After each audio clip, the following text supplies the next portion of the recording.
Most people don't know what's holding them back, but you do because you listen to me, Sam, your self-care guru and journal junkie.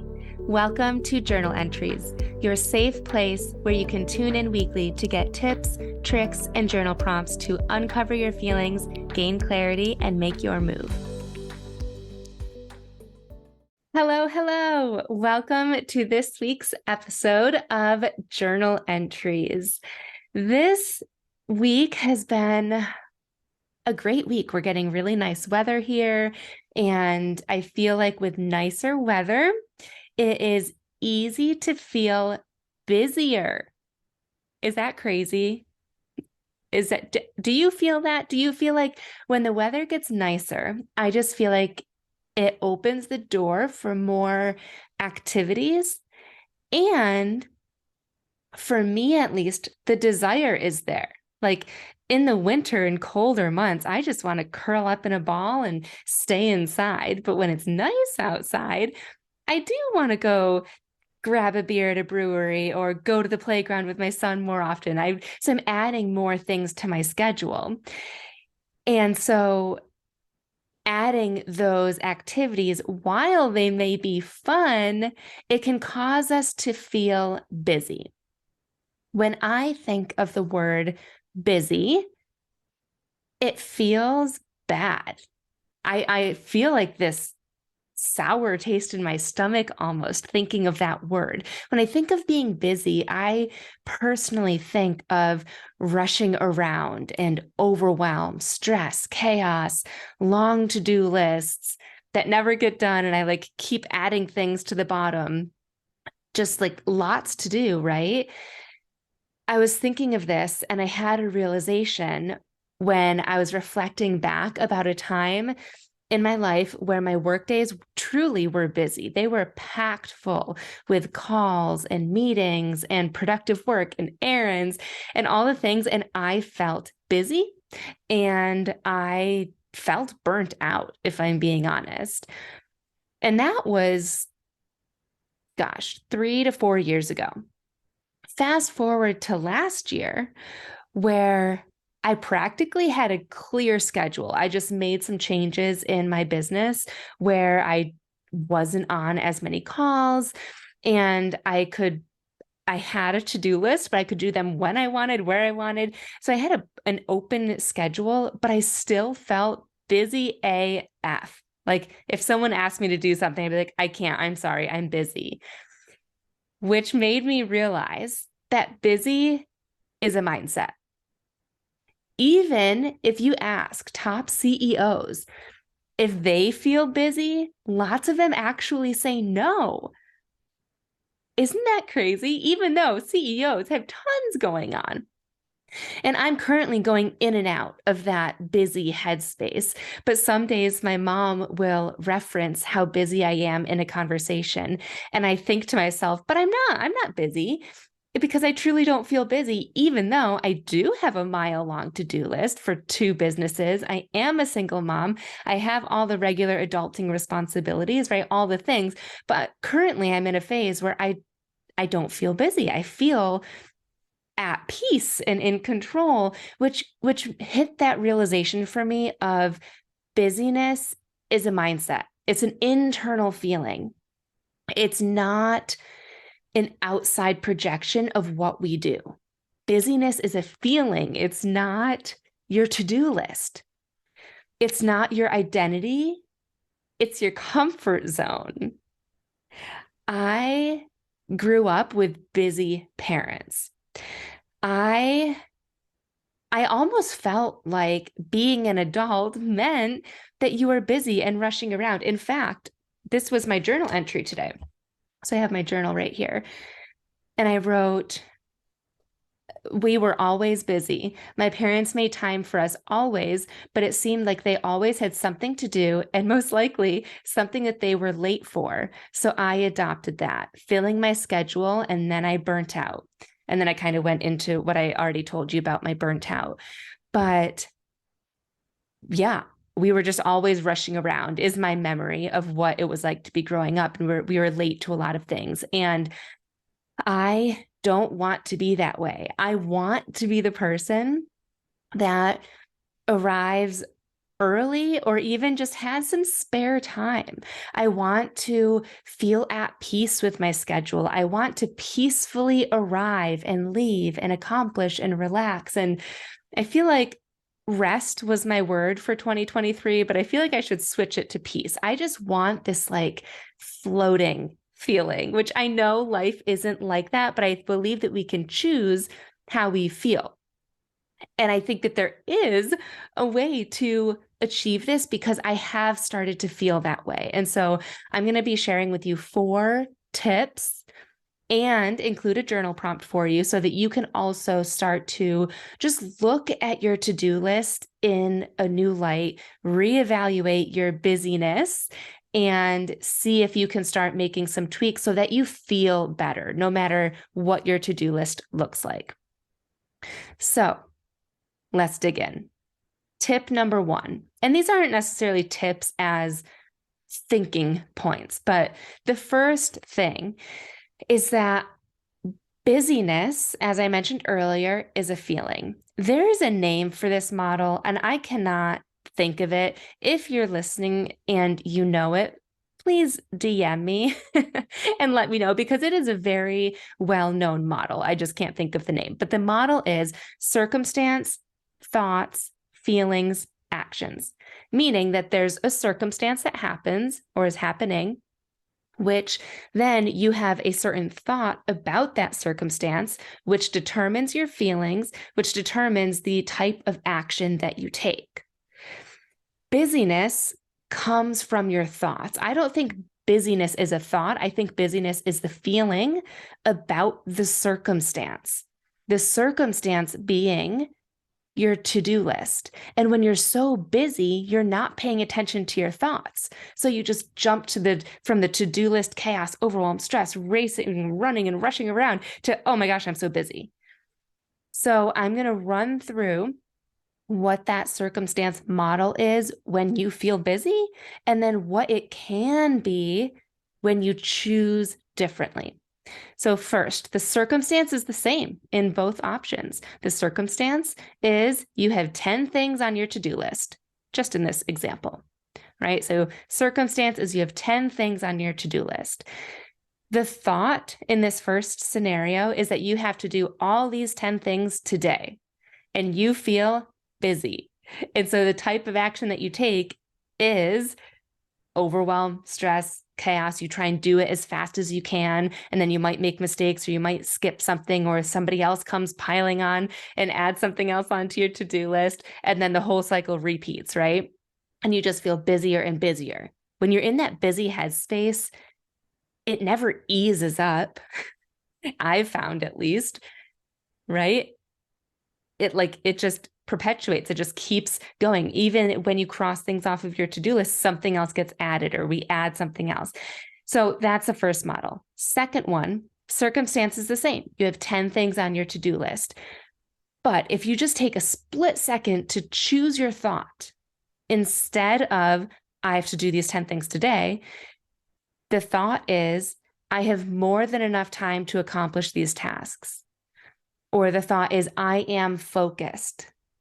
Then the feeling might be swapped to something like, you might be feeling productive or proud or accomplished, or like you are going to be productive today. You will be proud at the end of the day. You will be accomplishing a lot today, however you want to look at it. And the action that you take from those feelings, I would think, is empowered and inspired action and peaceful action, right? So going through that model and just intentionally choosing your thoughts, that's the key, because your thoughts determine the feeling. You can choose your feeling, but it's easier when you have thoughts to back it up. So that's tip number 1. Number 2, why do you feel so busy and what really matters? I want you to ask yourself this, or you could, this isn't the journal prompt, but you could journal on this too. So ask yourself, why do you feel so busy? You are likely tempted to write down all the things on your to-do list, right? if someone were to ask me, why am I busy? That's what I would write down. Work stuff, birthday parties, family events, making dinner. Maybe you need to bake cupcakes for somebody, meal planning. I need to exercise today, all of these things. Again, all those things are outside of us. That's not a feeling. Those are things that we need to do, which then brings into the question, what really matters? And don't believe your brain when your brain says all of it. I need to do all of it. I need to have a clean house all the time. I need to work out every single day. I need to do blah, blah, blah all the time, right? That's not true. You don't have to work out every single day. I don't believe. You don't have to have a clean house every single day. You don't have to do the dishes every single day. You don't have to send Christmas cards. You don't have to bring anything to the party. You don't have to call your friend back. It feels like we do. But again, if we slow down and intentionally ask ourselves, like if we just reprioritize, do we really need to do this? Now, some things we do need to do, right? But start off with doing the things that are important and from a headspace of that peaceful feeling and wanting to do it, not needing to do it. So like I said, you don't need to bring cupcakes into school for your kid. But if you want to do that, that can definitely be something that you can keep on your to-do list because you want to do it. It brings you joy. But remembering that you don't need to be doing that. So doing it from that place of desire and want versus need. And then for the things that you have to do, they're important, but you just don't love doing them. Think about the benefit, or what I like to think of the ripple effect of doing that thing on your to-do list. So one example I have, which might not relate to everybody, but something that I do for my businesses is post on social media. And if I'm being honest, sometimes I just don't love thinking of post ideas. Like sometimes I'm just not in a creative headspace. I don't know like what text to write, or I'm not in a mood to like do a video, but I do need to do that for my business. And I know that the ripple effect of someone reading my post, literally just if I just picture one person who really needs to read my post, if she reads it and she feels better, I know that she can then show up differently in relationships or for her kids, or just go about her day differently, right? In fact, I'm doing this podcast episode on a Tuesday afternoon. When I first launched my podcast about 7 months ago, my intention was to have new episodes every Monday. And about 2 to 3 months in, I realized that was pretty difficult for me to do. And so I kind of bumped it to, I would have them available Tuesday mornings. And so I was doing that for a little bit. And if I didn't have it up Tuesday morning, I just would skip one for a week, which I've only done twice maybe. And today, it's just Griffin is home. I don't know if I mentioned this earlier. Griffin is home from school and I just haven't gotten it done yet. But the reason that I'm recording right now and uploading later is because I know that if one person hears this episode and feels different and shows up differently and goes about her day differently, other people will benefit. I can visually see the ripple effect of that one person listening. So think about the importance and who is benefiting and who else is benefiting from the tasks that you are doing. And remembering that if you try to do all the things, you're going to be doing them from a place of resentment. If not at first, then eventually. Because eventually you're going to realize you don't want to do them. You don't have the time to do them, right? You feel too, quote unquote, busy. So protect yourself from feeling that self-pity and resentment by having a boundary with yourself of what really matters and doing those things. My third tip is probably my favorite, and this is actually your journal prompt. So, spoiler alert.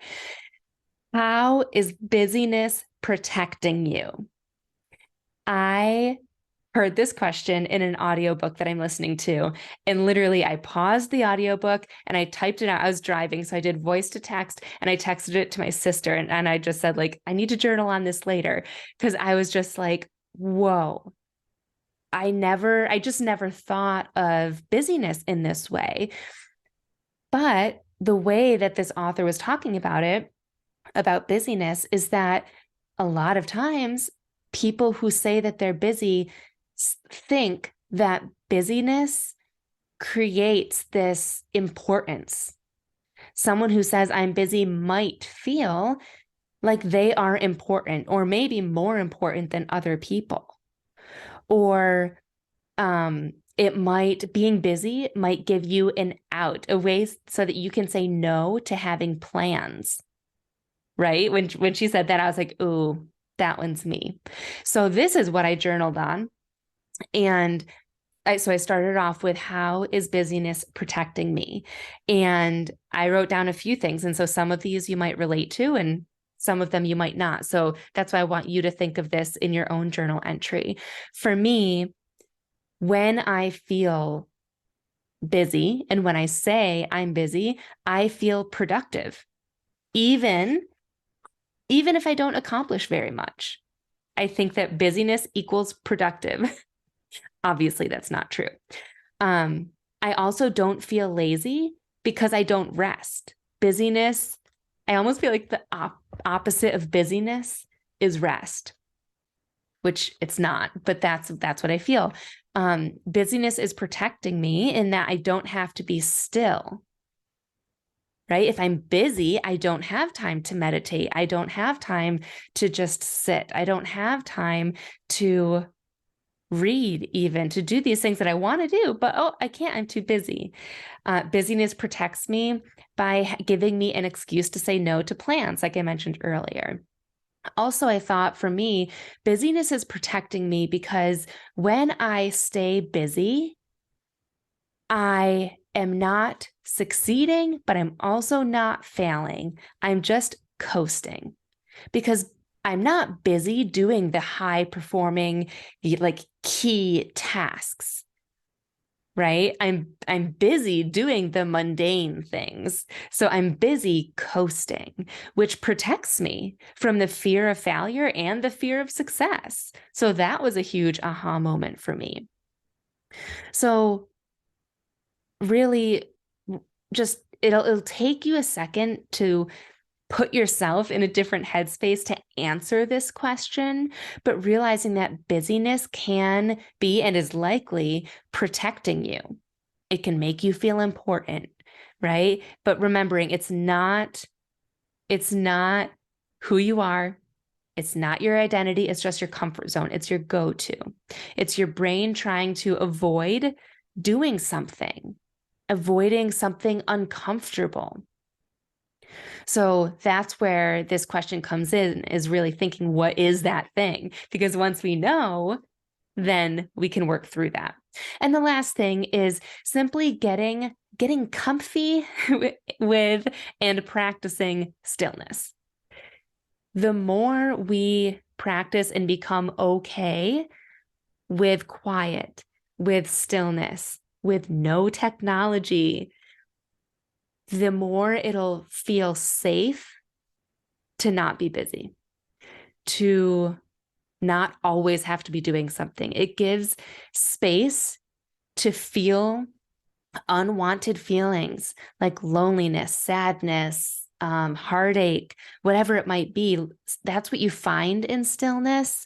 So it's uncomfortable at first for that reason. That's why a lot of people, when they're still, they pick up their phone or they turn on the TV, some extra stimulation, because they don't want to feel that. But if you can feel that and then process that, I do it through journaling, but there's lots of other ways, processing that and then getting comfortable in stillness, it can be your place of peace, right? So getting comfortable, and the only way you can get comfortable with that is by practicing. So I would say start with 5 minutes, even less if that's too much for you, but start small so that you can become more comfortable in your body without those distractions. So moving on to that journal prompt. I personally don't take action until I'm aware. That is like the key thing that I've realized the past 2.5 years. I need to be aware of the real issue and have this aha moment that makes me want to change. It helps me understand how it'll feel when I'm not this way anymore, when I do change, like when I'm not busy, which is the peaceful feeling for me. It might be a different feeling for you. So that's why my journal prompt for you to create the awareness for you and that need is, how is busyness protecting you? Because when I wrote down my list, I was like, oh, that's why. It was just like a relief almost of like, it's not the answer. There's still more work to be done. And with my private clients, that's how I coach them, as we do the awareness piece, but then what, right? But I think that truly just the awareness is enough to be able to kickstart change, to be able to view your to-do list in a different way, to view your life in a different way. And if you wanted to take it one step further, I would ask yourself, what would you do if you're not busy? What would you do with yourself if you could sit and relax and come up with a list of 10 things, 10 or so, however many you want, but choose one the next time you choose stillness. Oh my gosh, I mentioned this on one of my first episodes. Oh, it's in the notes app on my phone. I think it's called, I'm searching it right now, Sam's Intentional Inspiration List. So it was for something a little bit different, but I would call this Sam's Intentional Stillness List and just come up with some things. And for this list, I had it because I wanted to be able to have options for what I felt like. If the only thing that you thought, like, if stillness meant meditation, but you didn't feel like meditating that one day, you'd pick up your phone, right? So coming up with that list and then choosing which one do you want to do for 5 minutes, 10 minutes, an hour, whatever you have. Remembering that this is in your control and that you can do it, and it will feel uncomfortable at first, but it is so worth it to not feel that rush all the time, to calm the nervous system. Your circumstances might not change. We can't change those all the time, but you can change the thought process, which will change how you feel. So, who wants to join me in not feeling busy? Because it's an incredible feeling. All right, I'll see you guys next week. Thank you so much for tuning in. Thanks so much for tuning in to this week's journal entry. I love connecting with my listeners, so make sure you screenshot this episode and tag me on Instagram at samantha.s.says so I know you're listening. And don't forget to grab your free training and journal prompts at www.samanthapenkoff.com/podcast.